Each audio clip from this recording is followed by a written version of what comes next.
Magandang araw mga ka-noodles! Bago natin umpisahan ang ating video ay iniimbitahan ko kayo na i-click ang aking subscribe button at i-hit ang notification bell para lagi kang updated sa ating mga video. Sinabi ng China na ginagamit lang daw ng Pilipinas ang Joint Patrol kasama ang Estados Unidos para lumikha ng anti-China coalition. Sa mga kamakailang kaganapan, ibinunyag ng Chinese Defense Ministry ang hindi kanais-nais na damdamin hinggil sa mga joint maritime patrols ng Pilipinas at Estados Unidos sa South China Sea.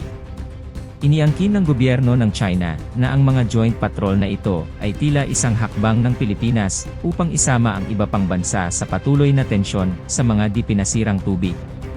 Ito ay nagdagdag ng masalimuot na aspeto sa geopolitical na dynamics sa rehiyon.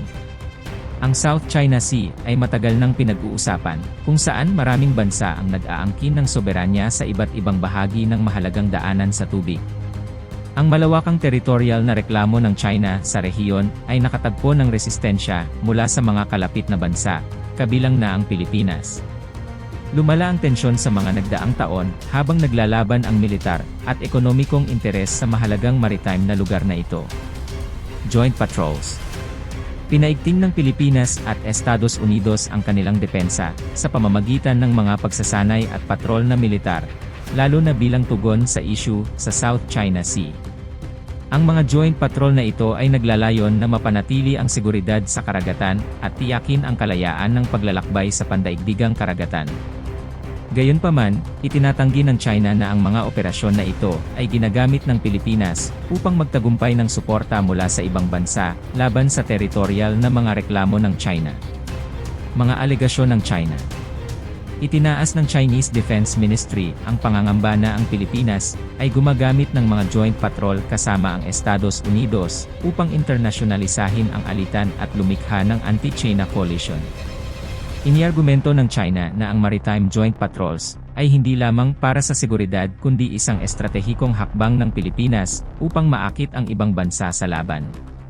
Binibigyang diin ng mga opisyal ng China na ang issue sa South China Sea ay dapat malutas sa pamamagitan ng direktang negosasyon ng mga sangkot na partido nang walang labis na pangingialam.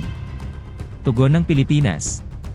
Itinanggi ng Pilipinas ang mga akusasyon ng China na iginiit na ang mga joint patrol ay isinasagawa alinsunod sa batas ng pandaigdig at hindi layunin ang pagpapataas ng tensyon. Iniangkin ng mga opisyal ng Pilipinas na ang mga patrol ay kritikal para sa pangangalaga sa maritime na interes ng bansa at upang tiyakin ang pagsunod sa batas sa South China Sea.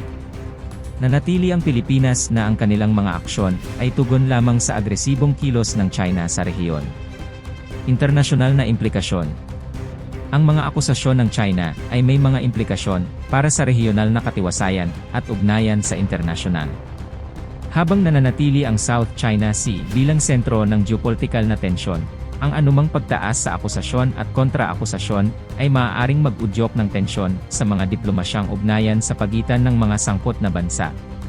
Ang pandaigdigang komunidad ay maigting na nagmamasid sa sitwasyon, nananawagan ng pag-iingat sa lahat ng partido, at pagsusumikap na magkaroon ng mapayapang solusyon sa mga komplikadong alitan sa rehiyon. Ang patuloy na tensyon sa South China Sea ay muling umakyat sa pangunahing usapan sa galit ng China hinggil sa mga joint patrol na isinasagawa ng Pilipinas at Estados Unidos.